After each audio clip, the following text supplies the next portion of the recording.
Assalamualaikum warahmatullahi wabarakatuh. Salam sejahtera untuk kita semua, sahabat-sahabat pembelajar dimanapun kalian berada. Kali ini channel Mukodi Institute akan mencoba menjelaskan bagaimana caranya aplikasi Atlas TI9.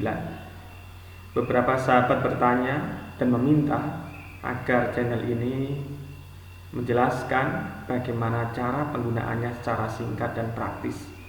Di channel sebelumnya sudah kami jelaskan apa itu Atlas TI9 dan secara teoretik bagaimana digunakan dalam mengkaji dokumen atau riset dalam bidang penelitian kualitatif.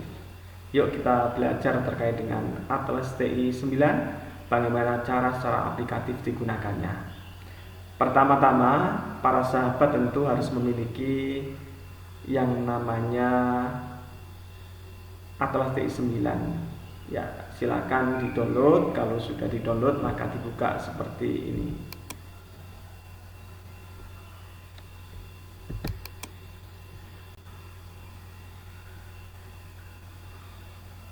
Ya. Komputernya ya. Kalau sudah seperti ini, menu-menu ini sebetulnya kalau belum pernah menggunakan menu ini kosong. Namun saya sudah mempraktekkan dan menggunakan dalam riset-riset saya. Ya, pertama yang kita lakukan adalah memilih new project. Ya, kita klik. Setelah ini kemudian kita tuliskan misalnya apa yang mau kita inputkan data. Misalnya saya menginput data terkait dengan kebijakan ya, implementasi kebijakan kurikulum Merdeka Belajar. Setelah ini maka kita tahapan yang kedua adalah kita create ya, kita cipta terkait dengan proyek kita, yaitu implementasi kebijakan belajar. Kita tunggu ya, kita tunggu beberapa saat karena ini sedang melakukan proses ya. Ya, ini kita tutup yang satu ya. Ya, agak kita ulangi aja. Ya, oh sudah keluar ya. Kalau sudah seperti ini adalah menu bagaimana kita memasukkan penelitian kita. Ya, menu-menu ini ditampilkan ada file, ada home, ada search and code, ada analyze, ada import export, ada tool, ada help. Ya, kita pertama kalau sudah tampil seperti ini, apa yang harus kita lakukan? Kita menginput data yang ada. Harapannya sudah berupa data yang valid dan reliable, sehingga beberapa sahabat kemarin pada waktu pelatihan bertanya, Pak, apakah data semuanya yang harus masuk itu data yang sudah final, data yang sudah valid, atau data yang reliable? Jawabannya iya, semua data yang ada harus valid, semua data yang dimasukkan nanti harus sudah reliable. Maka kita contohkan data-data yang ada. Pertama, seumpamanya kita sudah punya data ini, data kita masuk di menu ini. Ya, di sini pilih add file. Kita pilih dokumen data yang sudah kita masukkan. Kami sudah menyiapkan datanya. Ya, ini data yang saya masukkan, data dummy ya, yang sudah ini. Ini adalah data sumber primer dan sumber sekunder. Data yang masuk boleh berupa PDF, boleh berupa Word, boleh berupa MP4, MP3, boleh berupa gambar. Kita contohkan, masukkan misalnya data yang pertama adalah data terkait dengan sumber primer. Kita masukkan, oke, awalnya 0 ya, di sini dokumen, ya ini sekarang menjadi 1. Data kita masukkan lagi, kalau sudah masuk maka kita bisa melihat seperti ini, data sudah masuk. Kemudian setelah itu kita masukkan lagi, masukkan data yang kedua. Data yang kedua kita juga sama prosesnya, sumber primer lagi, ya open, ya seperti ini. Ya artinya sudah data kedua, awalnya tadi 1, kemudian 2. Kita masukkan lagi data para sahabat pembelajar, data lagi kita masukkan, kita inputkan lagi. Ini sumber primer lagi kita masukkan, open. Oke, awalnya 1 menjadi 2, awalnya 2 menjadi 3. Setelah itu kita masukkan lagi, sumber sekunder, tadi primer, ini sekunder. Nah, data menjadi 4. Kemudian para sahabat yang cendekia dimanapun kalian berada, kita lanjutkan. Data selanjutnya ini tadi sumber primer sekunder sudah, ini berupa apa ini? Berupa MP4, ya MP4 kita masukkan MP4. Ya baik, ini sekedar contoh saja Bapak Ibu sekalian. MP4 ini berarti sudah 5. Kemudian kita masukkan lagi, mencoba data yang berupa apa? Berupa gambar. Coba kita data yang berupa gambar, satu aja, gambar primer, masukkan. Ya baik, ini gambar saya waktu melakukan riset ya bersama para mahasiswa. Baik, kalau sudah data seperti ini, maka ini adalah sumber primer, sumber sekunder, data yang sudah kita input. Data ini adalah data yang sudah valid, yang sudah kami validasi, dan ini sifatnya sudah reliable. Maka pertama kita harus mengcoding dulu. Kalau sudah data masuk, maka kita mengcoding. Mulai dari mana? Boleh mulai dari sumber primer dulu, kita coding. Nah, ini kita coding. Caranya bagaimana? Caranya yang pertama, karena coding itu harus menyesuaikan yang namanya kita punya pijakan teori. Dalam penelitian kualitatif, teori memang digunakan sebagai landasan. Namun demikian, teori dalam penelitian kualitatif tentu tidak harus ada. Hanya saja kalau ada itu menjadi lebih kokoh, karena penelitian kualitatif itu bukan kemudian dalam secara teoritik itu untuk menguji teori, tapi dalam penelitian kualitatif yang namanya teori digunakan sebagai nanti fungsinya ditemukan, kan gitu. Kalau data seperti ini sudah masuk, maka secara teoritik kami mencoba. Jadi ini adalah bentuk coding. Implementasi kebijakan itu bisa berjalan itu dalam teoritik harus ada 4 hal. Yang pertama, komunikasi yang efektif. Yang kedua, yaitu disposisi yang baik. Yang ketiga adalah terkait dengan SDM, sumber daya manusia. Yang keempat adalah struktur kebijakan. Jadi 4 hal itu menjadi perangkat yang harus di-coding ya secara teoritiknya. Ya kita coding ya kita coding. Ini kurikulum, ini bagus dan sangat bermanfaat. Ini catatan wawancara peneliti di lapangan, maka kita coding, apply code. Habis itu kita coding menjadi KM, artinya komunikasi. KM ataupun kita ditulis lengkap nggak apa, komunikasi. Ini singkatannya KM. Nah, kita add. Kalau sudah tercoding 1, maka coding yang kedua ini apa? Melalui workshop belajar mandiri di PMN. Ya kita apply code, kemudian kita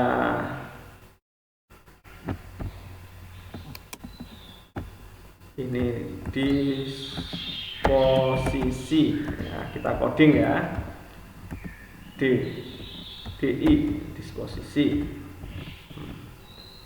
Ya ini agar memudahkan para sahabat pembelajar, ini coding-coding yang DI, SDM dan lain sebagainya ini lebih awal kita secara manual kita identifikasi terlebih dahulu, sehingga pada waktu kita melakukan coding seperti ini tidak menyulitkan ataupun membantu bagi kita semua.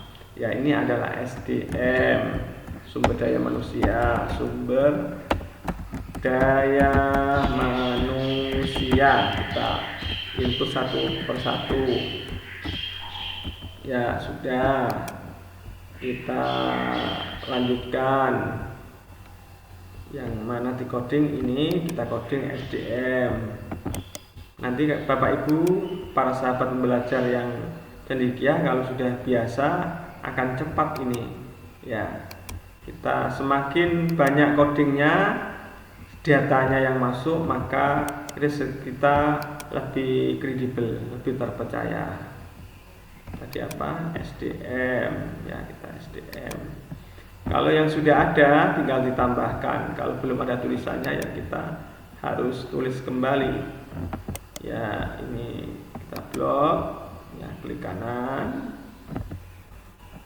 Ya, apply code. Ini kan belum ada, maka struktur kebijakan, struktur birokrasi, birokrasi. Ya, kita add plus ya. Nah, ini sudah lengkap tadi. Ini lanjut, kita klik kanan, kita blok, apply code KM komunikasi ya. Ini juga ini DI disposisi, klik kanan disposisi, kemudian yang karakteristik sampai selesai ini termasuk bagian SDM. Ya, setelah itu kita pengetahuan ini KM ya. KM. Ya, ini semuanya kita entrykan satu persatu. Memang pada awalnya sahabat-sahabat pembelajar harus istilahnya input lebih awal agar datanya bisa masuk secara masif di aplikasi Atlas TI ya.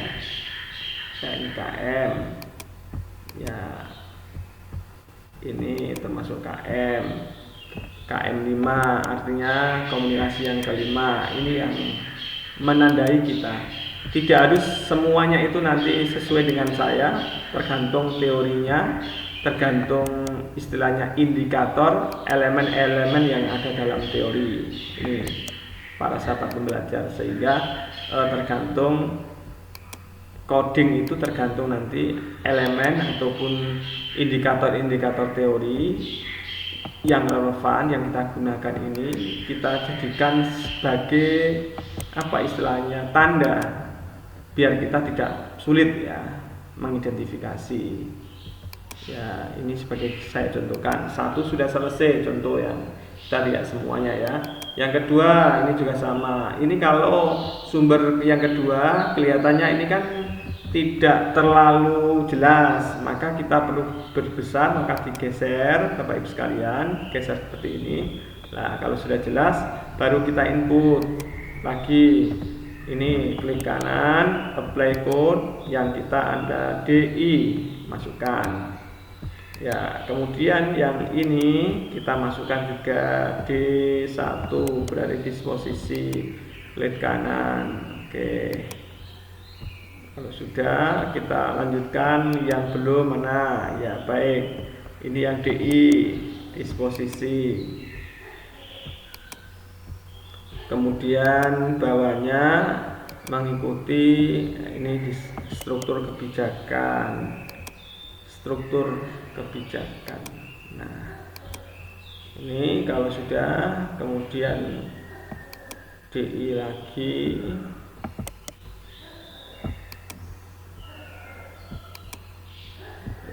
Bawahnya kita harus telaten dan betul-betul memang menginput sehingga data kita menjadi baik. ST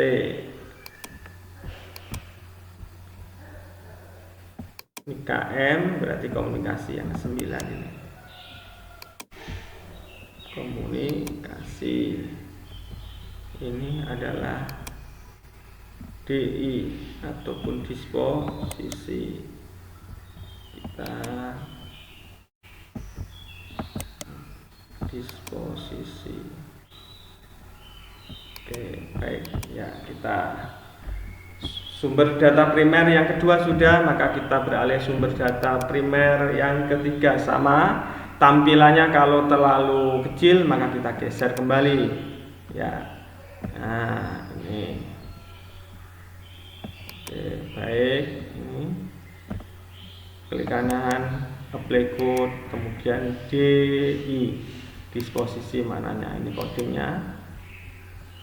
Ini juga sama, ST struktur birokrasi mananya, apply code struktur birokrasi, kemudian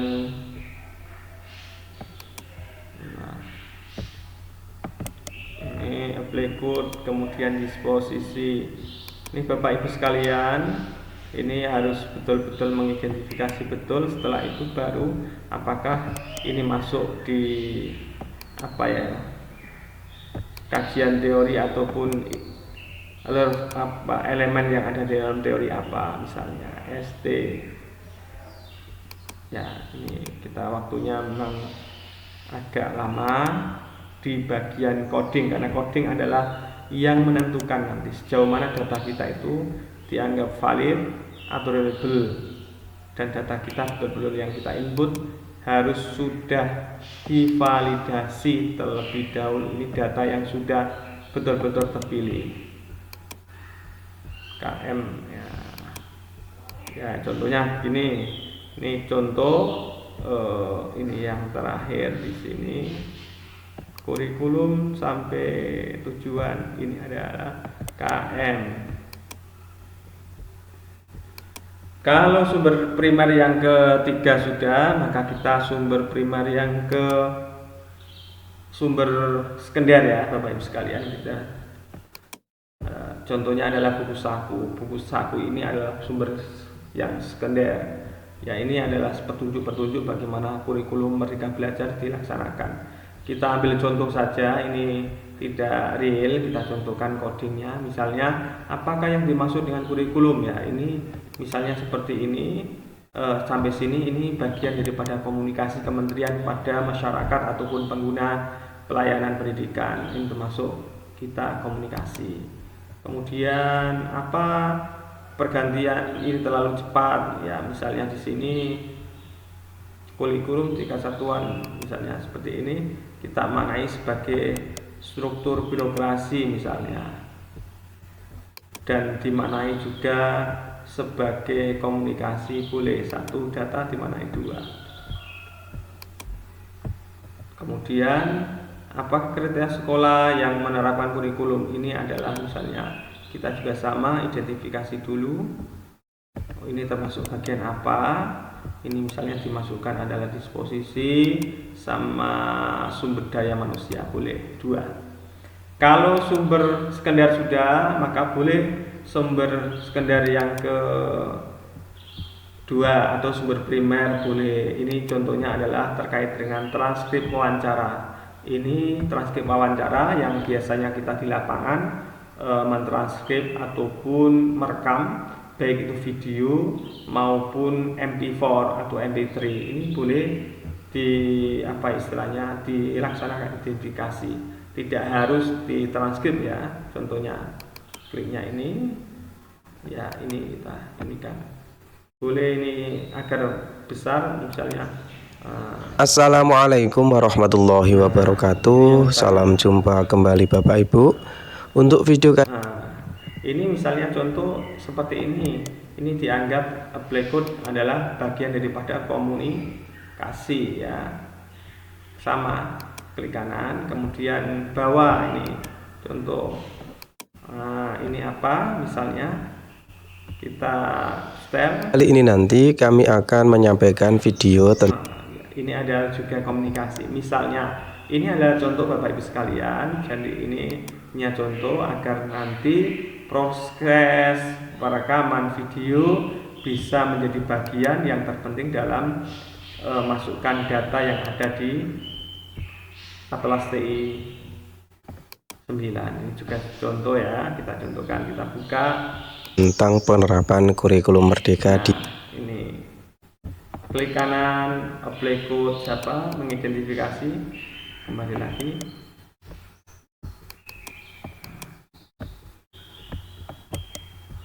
Apply code, kemudian ini adalah misalnya struktur birokrasi sama disposisi sama SDM, boleh jadi satu karena dua petikan-petikan itu. Sahabat-sahabat pembelajar yang cendekia dimanapun Bapak Ibu semua berada, kalau sudah maka kita beralih pada sumber primer yang terakhir. Ini adalah gambar Bapak Ibu sekalian. Ini gambar saya pada waktu membersamai adik-adik dalam penerapan kurikulum Merdeka Belajar di salah satu SD ya.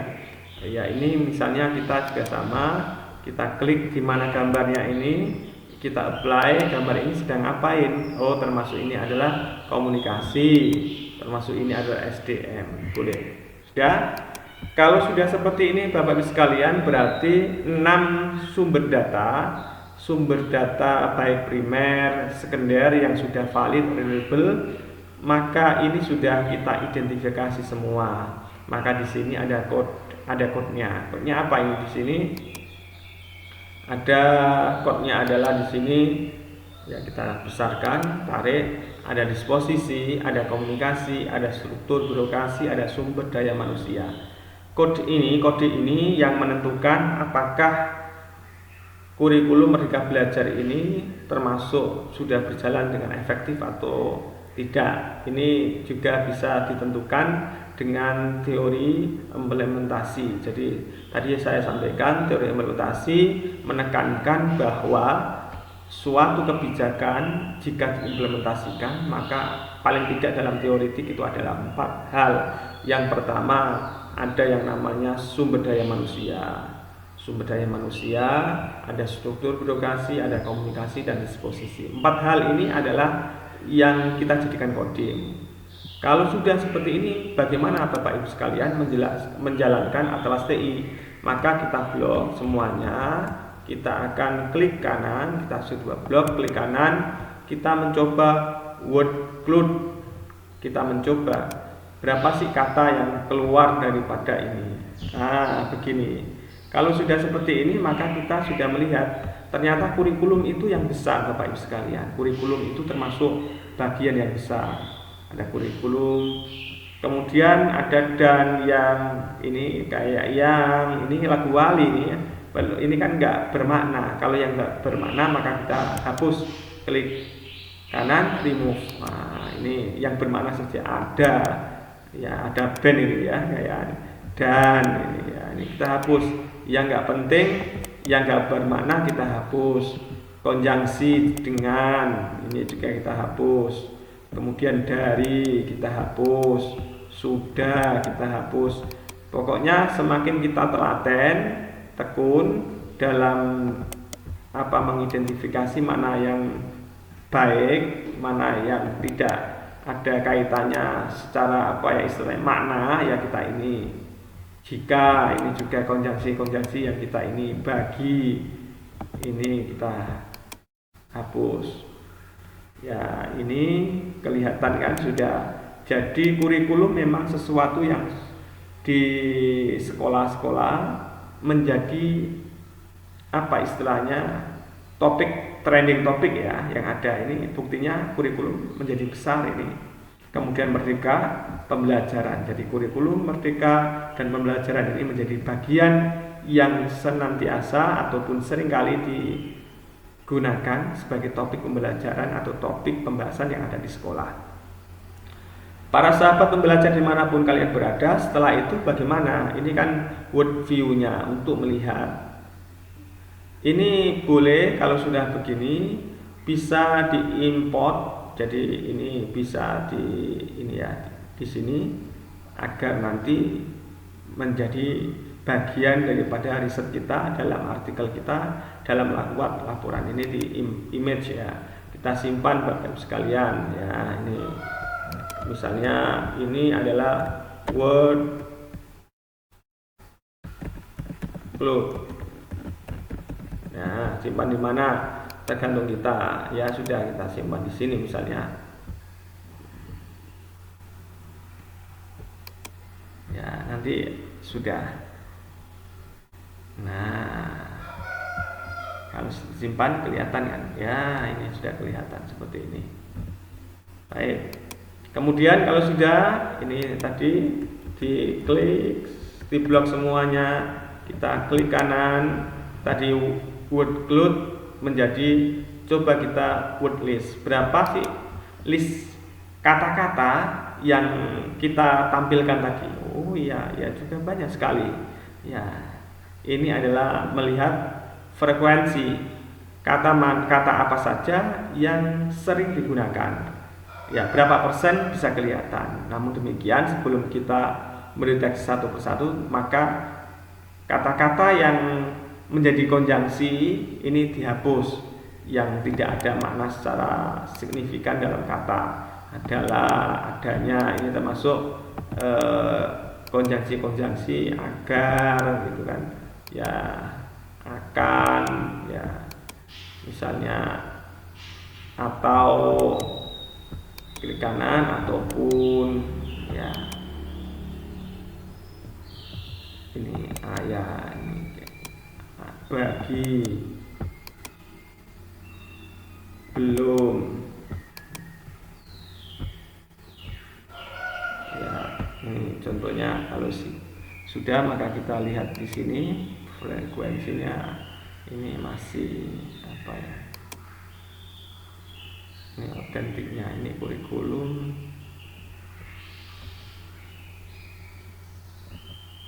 ya. Ini di sini dibutuhkan ketelatenan tadi sekalian. Nah iya betul. Nah, dan kalau sudah kelihatan, jadi kurikulum ini presentasinya tinggi Bapak Ibu sekalian. Kurikulum Merdeka tadi, makanya gambar tadi kan besar, maka kurikulum itu posisinya ataupun ini adalah 4,19 ini ya. Sering kali disampaikan. Setelah itu Merdeka 19 ya, 3,06 pembelajaran. Ini berapa kali ia dijadikan topik pembahasan. Nah, ini adalah cara kerja tahap yang kedua ya. Tadi yang tahap pertama tadi setelah data terinput maka mengcoding. Tahap kedua adalah mencari word list dan word cloud ya. Setelah ini Bapak Ibu kemana? Maka setelah ini adalah kita mencoba memvisualisasikan data. Kita lihat di sini, maka data-data ini kita visualisasikan dengan cara bagaimana Bapak Ibu sekalian, para mahasiswa, para sahabat pembelajar dimanapun kalian berada. Caranya setelah ini data ini, kode ini, maka kita melakukan yang nama code untuk mencari ya. Ini adalah yang namanya disposisi komunikasi, struktur birokrasi, sumber daya manusia. Ini ibaratnya ada anaknya, maka anak itu harus memiliki parent, maka parentnya harus kita buat. Gimana caranya? Setelah ini adalah new group. Kita buat grup karena judulnya tadi implementasi kurikulum Merdeka Belajar. Ya, kita create. Nah, jadi implementasi kurikulum Merdeka ini ibarat sebagai parent, disposisi komunikasi, struktur birokrasi, sumber daya manusia adalah anak-anaknya. Maka parent itu harus memiliki anaknya ada 4. Anaknya ini kan belum bergabung, masih 0. Maka ini diblok semua Bapak Ibu sekalian. Setelah itu kita drag, masukkan di sini. Nah, Jadi tadi awalnya 0 menjadi 4. Nah, inilah yang akan kita visualisasikan. Implementasi kurikulum Merdeka, kita klik kanan. Ya, kita kemudian masukkan yang namanya kita open network ya. Ya, open network. Ya, kita tunggu prosesnya. Nah, ini para sahabat pembelajar dimanapun kalian berada, ini sudah kelihatan. Jadi ini kurikulum Merdeka, ini memulai parent tadi, orang tua memiliki 4 child anak ya. Ada 1 implementasi kurikulum Merdeka Belajar. Ada yang pertama ada sumber daya manusia, kemudian struktur birokrasi, komunikasi, dan disposisi. Maka biasanya untuk membedakan atau lebih mempercantik ya tampilan, maka kita berikan gambar boleh ataupun warna. Maaf, warna bukan gambar ya. Kita klik ya situ, kemudian gitu warna kuning misalnya. Disposisi kita warnai apa? Ini penanda akan membedakan antara sumber daya dengan disposisi. Ya. Ini penanda juga, color, diklik, kemudian dipilih warna yang kita sukai ya. Kemudian struktur birokrasi juga dikasih warnanya apa ya, semua sudah berwarna ya. Ini ada warna biru, warna hijau, warna orange, warna pink ya. Ya, ini sudah semuanya. Kalau sudah begini, maka parent ini sudah punya anaknya berupa 3. Ya, ini adalah secara kerangka teoretiknya. Ini adalah elemennya teorinya ada disposisi, sumber daya manusia, dan komunikasi. Maka data yang kita input tadi ada sumber primer, sumber sekunder, dan lain sebagainya tadi. Ada foto, ada yang mungkin ada MP4, MP3, dan lain sebagainya. Bisa kita tampilkan. Caranya gimana? Agar data itu bisa keluar, maka kita klik di sini. Ini diklik ya di sini, kemudian klik kanan. Habis itu kita add next board dan kita pilih question. Nah, ini lah datanya sudah keluar Bapak Ibu sekalian. Nah, ini boleh. Nah, ini data sudah keluar. Ini adalah data otentik yang kita analisis. Kita masukkan input tadi sudah berupa data yang valid. Ini baru sumber daya manusia. Kemudian disposisi juga sama, pilih network, kemudian question. Nah ini boleh kita ini kan ya. Ini artinya disposisi ini ada banyak data yang kaitannya dengan disposisi. Sejauh mana sekolah ini mendisposisikan kebijakan kepada anak buahnya ataupun SDM-nya. Kemudian struktur birokrasi juga sama, kita klik kanan, kemudian question. Nah, ini masukkan data. Data ini ada data otentik yang kalau kita hilangkan nanti data ini bisa ketahuan. Data ini yang akan menggambarkan sejauh mana riset ini bermakna, riset ini betul-betul otentik dan tidak dibuat-buat. Nah, ini ya Bapak sekalian, ini kita sama juga. Nah, semuanya kalau sudah begini, kita nanti tinggal datanya seperti ini biar kelihatannya bagus, tidak capek ya, karena ini biar sistem yang mengatur. Maka kita layout mau dipakai apa, kita layoutnya gambar ini misalnya kita buat circular. Nah, data yang tadi menjadi seperti ini. Nah, menjadi seperti ini, kita boleh layout lagi. Datanya ini boleh kita tinggal pilih data yang kita gunakan itu seperti apa. Nah, boleh seperti ini atau boleh, saya biasanya circular ya, seperti ini. Ya, biar tampilannya lebih baik lagi, boleh ada layout, ada routing. Di routing ini juga sama. untuk bentukannya ini ya. Nah, ini variasi untuk apa istilahnya, garis-garisnya lebih seperti ini atau yang ini, tergantung strike ya. Saya biasanya menggunakan yang ini misalnya. Sudah. Ini Bapak Ibu yang kami hormati, para sahabat pembelajar yang kami hormati, setelah ini perlu apa? Perlu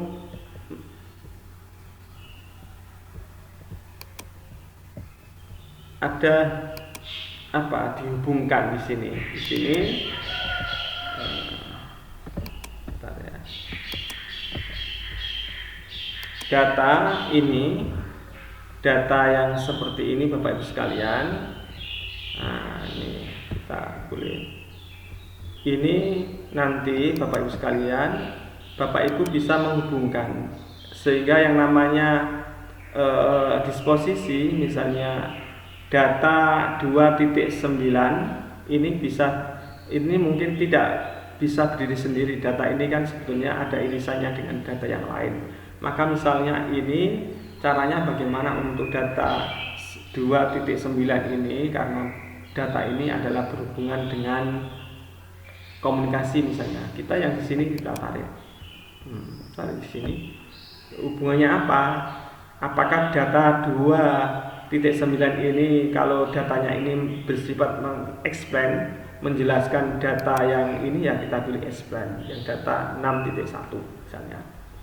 Demikian juga misalnya data yang ini kalau berhubungan data struktur birokrasi, berhubungan dengan data yang disposisi, ya kita tarik.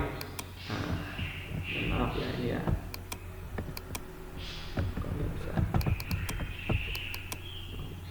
Ulangi, data ini yang ada ini kita tarik.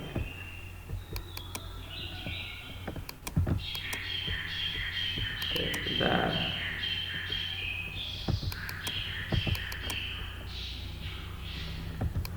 Nah, ini misalnya data tersebut adalah data yang bersifat diskursif, antara keduanya saling berdialog. Nah, data ini. Kemudian yang lain bagaimana Bapak Ibu sekalian, ini juga sama. Data yang ini misalnya, oh ya, data 3.6 ini juga sama. Ini adalah berhubungan dengan data yang 1.10 ya. Data ini menjelaskan tentang apa? Oh, ini adalah justice ya, justifies ya, menjustifikasikan. Begitu seterusnya. Data yang ada hubungannya antara data satu dengan data yang lain, maka ya dihubungkan. Ini adalah nanti hubungan-hubungan yang ada kita gunakan untuk menganalisis di bab 4 ya. Ini kalau sudah tampilannya begini Bapak Ibu sekalian, boleh dijadikan istilahnya, modelnya seperti ini ya, boleh, tergantung kita. Ternyata data itu tergantung bentuknya, nanti saudara menyukai apa, nanti bisa dipilih seperti ini. Kalau sudah seperti ini data ini Bapak Ibu sekalian, maka kita gimana caranya menyimpan? Maka menyimpannya adalah Bapak Ibu sekalian bisa disimpan berupa apa? Ekspor di sini. Nah, pilih yang mana? Kalau yang PDF bawah, kalau yang di atas ekspor bitmap. Ini yang gambar, kita coba gambar. Nah, ini yang hasil olah data misalnya. Olah data 1. Kita simpan di sini.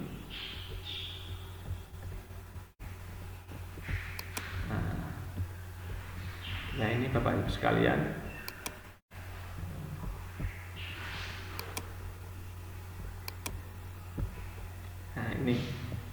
Nah, inilah gimana caranya proses tadi.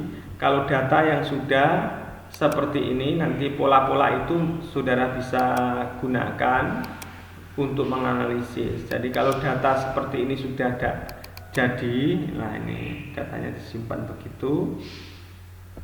Nah, ini yang nanti Bapak Ibu sekalian akan tempel ya, akan tempelkan dalam bab 4. Ya, perkara gambar itu Bapak Ibu bisa atur apakah suka gambar yang bentuk seperti ini atau bentuk yang lain. Sampai di sini cara kerja Atlas TI 9. Sehingga tinggal kalau data sudah masuk, sudah ada pola, maka tugas kita adalah menganalisis di bab 4. Insya Allah dengan adanya Atlas TI 9 ini, para peneliti, para mahasiswa yang sedang melaksanakan tesis atau mengerjakan disertasi bisa terbantu dengan cara menganalisis atau mengolah data melalui Atlas TI 9, sehingga tidak ada pamio di lapangan. Para peneliti kualitatif ini datanya direkayasa. Ini yang menjadi kita sebagai seorang peneliti kualitatif menjadi tidak nyaman, dianggap data itu digiring seperti kesukaan kita. Padahal secara teoritis memang data itu perlu mendapatkan sentuhan berupa interpretasi ataupun data itu bisa valid dan diolah secara akurat. Begitu Bapak Ibu sekalian, penjelasan bagaimana cara menggunakan Atlas TI 9 ini. Semoga Bapak Ibu sekalian jelas apa yang saya sampaikan. Selamat berjumpa lagi di channel Mukodi Institute. Kalau menyukai channel ini, tolong berikan subscribe. Terima kasih. Assalamualaikum warahmatullahi wabarakatuh.